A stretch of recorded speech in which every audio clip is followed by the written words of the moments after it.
ദൈവത്തിന് മഹത്വമുണ്ടാകട്ടെ. മത്തായി സുവിശേഷം 18-ാം അധ്യായം 10-ാമത്തെ വചനം. ഈ ചെറിയവരിൽ ഒരുത്തനെ തുച്ഛീകരിക്കാതിരിപ്പാൻ സൂക്ഷിച്ചുകൊള്ളുവിൻ. മനുഷ്യരുടെ ഇടയിൽ എളിയവരായിട്ടുള്ള ബലഹീനരായിട്ടുള്ള ആളുകളുണ്ട്. ചിലപ്പോഴൊക്കെ അവരെ പരിഹസിക്കുവാനും തരം താഴ്ത്തുവാനും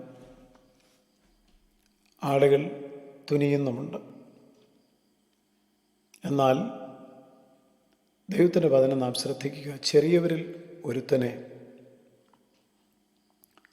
തുച്ഛീകരിക്കാതിരിപ്പാൻ സൂക്ഷിച്ചുകൊള്ളുക.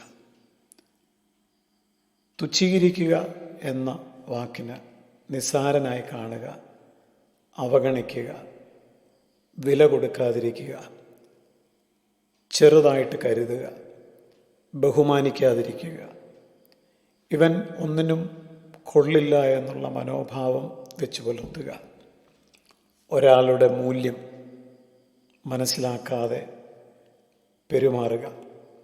ഇതിനൊക്കെയാണ് തുച്ഛീകരിക്കുക എന്നുള്ള പദം പലരും ഉപയോഗിക്കുന്നത്. മനുഷ്യൻ പലപ്പോഴും കണ്ണുകൊണ്ട് കാണുന്ന കാര്യങ്ങളെ നോക്കിയാണ് പലരെയും വിലയിരുത്താറുള്ളത്. അത് ദൈവം അങ്ങനെയല്ല. ദൈവം ഹൃദയം നോക്കുന്നു. തുച്ഛീകരിക്കാതിരിപ്പാൻ സൂക്ഷിച്ചുകൊള്ളുക എന്നുള്ളത് ഒരു ഉപദേശം മാത്രമല്ല, അത് ദൈവത്തിൻ്റെ ഹൃദയം നമുക്ക് വെളിപ്പെടുത്തി തരുന്നതാണ്. തുച്ഛീകരണം ആരംഭിക്കുന്നത് പലപ്പോഴും വാക്കുകളിൽ അല്ല, അത് ഹൃദയത്തിലാണ്. ഇവൻ ആരാണ്? ഇവനെ കൊണ്ട് എനിക്കെന്താണ് പ്രയോജനം? ഇവനൊരു മണ്ടൻ, ഇവനൊന്നിനും കൊള്ളാത്തവൻ എന്ന മനോഭാവം, അതാണ് തുച്ഛീകരണത്തിൻ്റെ വിത്ത് എന്ന് പറയുന്നത്.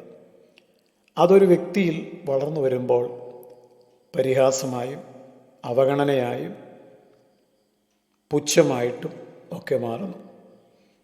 മറ്റൊരു ദൈവത്തിൻ്റെ സാദൃശ്യത്തിലും സ്വരൂപത്തിലും സൃഷ്ടിക്കപ്പെട്ട മറ്റൊരു മനുഷ്യനെ നിസ്സാരനായിട്ട് കാണുമ്പോൾ വാസ്തവത്തിൽ അവൻ ദൈവത്തെ തന്നെയാണ് ചെറുതാക്കുന്നത്. യേശു പറഞ്ഞു, സ്വർഗത്തിൽ അവരുടെ ദൂതന്മാർ എൻ്റെ പിതാവിൻ്റെ മുഖം എപ്പോഴും കാണുന്നു. ഇതിൻ്റെ അർത്ഥം എന്താണ്? ദൈവത്തിൻ്റെ മക്കൾ അവരെ തുച്ഛീകരിക്കുമ്പോൾ അവരെപ്പോഴും ദൈവത്തിൻ്റെ ശ്രദ്ധയിൽ ഉണ്ട് എന്നുള്ള കാര്യമാണ്. ഇന്ന് സമൂഹത്തിൽ എത്രയോ പേര് തുച്ഛീകരിക്കപ്പെട്ടവരായി അവഗണിക്കപ്പെട്ടവരായി കഴിയുന്നു. പാവപ്പെട്ടവർ, രോഗികൾ, പ്രായം ചെന്നവർ, ഒറ്റപ്പെട്ടവർ, അങ്ങനെ അവഗണിക്കപ്പെട്ട മറ്റുള്ളവരാൽ തുച്ഛീകരിക്കപ്പെട്ട അനേകരുണ്ട്. എന്നാൽ യേശു അവരുടെ എല്ലാം അരികിൽ നിൽക്കുന്നു. സഭയ്ക്കും ഈ സന്ദേശം ബാധകമാണ്. സഭയിലും ചിലപ്പോൾ ചെറിയവരെ തുച്ഛീകരിക്കുന്ന പ്രസംഗങ്ങൾ ഉണ്ടാകാറുണ്ട്. അതുകൊണ്ട് ഒരു മനുഷ്യൻ്റെ വസ്ത്രമോ സ്ഥാനമോ കണ്ടുകൊണ്ട് ആരും വിലയിരുത്തരുത്. അവനിലുള്ള ദൈവത്തിൻ്റെ ആത്മാവ്, അതാണ് അവൻ്റെ മൂല്യം, അതാണ് കാണേണ്ടത്. ഞാനും അവനും എല്ലാവരും ദൈവത്തിൻ്റെ സൃഷ്ടിയാണ് എന്ന തിരിച്ചറിവ് നമുക്കുണ്ടാകുമ്പോൾ മറ്റുള്ള മനുഷ്യരോടുള്ള മനോഭാവം മാറും, പെരുമാറ്റത്തിന് വ്യത്യാസമുണ്ടാകും.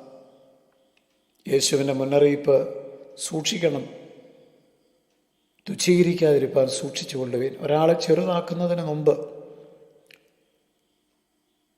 നാം ഓർക്കേണ്ട ഒരു കാര്യമുണ്ട്. അവൻ ദൈവത്തിന് വിലപ്പെട്ടവനാണ്. അതുകൊണ്ട് ഒരിക്കലും ആരെയും തുച്ഛീകരിക്കാതിരിക്കാം. പകരം മറ്റുള്ളവരെ നമ്മേക്കാൾ ശ്രേഷ്ഠന്മാരായിട്ട് എണ്ണാം, സ്നേഹിക്കാം, അവരെ ഉയർത്താൻ സമർപ്പിക്കാം. കാരണം എളിയവരിൽ ഒരാളെ ആദരിക്കുമ്പോൾ ആ മനോഭാവത്തിൻ്റെ പിന്നിൽ ദൈവത്തിൻ്റെ സ്നേഹമുണ്ടാവും. അവഗണിക്കുന്നവരെ ചേർത്ത് പിടിക്കുന്ന ദൈവം, മനുഷ്യർ തള്ളിക്കളയുന്നവരെ കൂടെ നടത്തുന്ന ദൈവം, ആ ദൈവത്തിൻ്റെ ദൃഷ്ടിയിൽ നമുക്കും ആയിരിക്കാൻ കർത്താവ് കൃപ നൽകട്ടെ.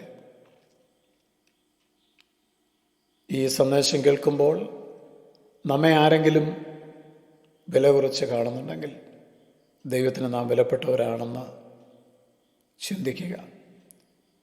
നമ്മെ ആരെങ്കിലും അവഗണിക്കുന്നുണ്ടെങ്കിൽ, തുച്ഛീകരിക്കുന്നുണ്ടെങ്കിൽ ദൈവം എൻ്റെ കാര്യങ്ങളിൽ ശ്രദ്ധയുള്ളവനാണെന്ന് മനസ്സിലാക്കുക. എല്ലാവരുടെയും മുമ്പിൽ ഞാൻ ചെറിയവനാണ്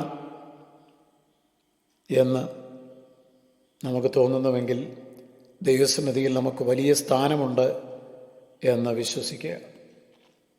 അതുകൊണ്ട് ഈ വചനം നമ്മെ ഓർപ്പിക്കുന്നത്, ഒരാളെ തുച്ഛീകരിക്കുന്നത് വളരെ ഗൗരവത്തോടെ കാണണം. കാരണം ദൈവം വിലയേറിയവനായി കണ്ട ഒരാളെ നാം വില കുറച്ച് കാണുവാൻ പാടില്ല. സർവശക്തിയുള്ള ദൈവമേ, ലോകം വല്ലാത്ത ഒരു നിലയിലേക്ക് പോയിക്കൊണ്ടിരിക്കുന്നു. മനുഷ്യർക്ക് തമ്മിൽ ഉള്ള സ്നേഹവും കരുതലും ആദരവും ബഹുമാനവും നഷ്ടപ്പെടുമ്പോൾ ആരെയും തുച്ഛീകരിക്കാതെ എല്ലാവരെയും ബഹുമാനിപ്പാനുള്ള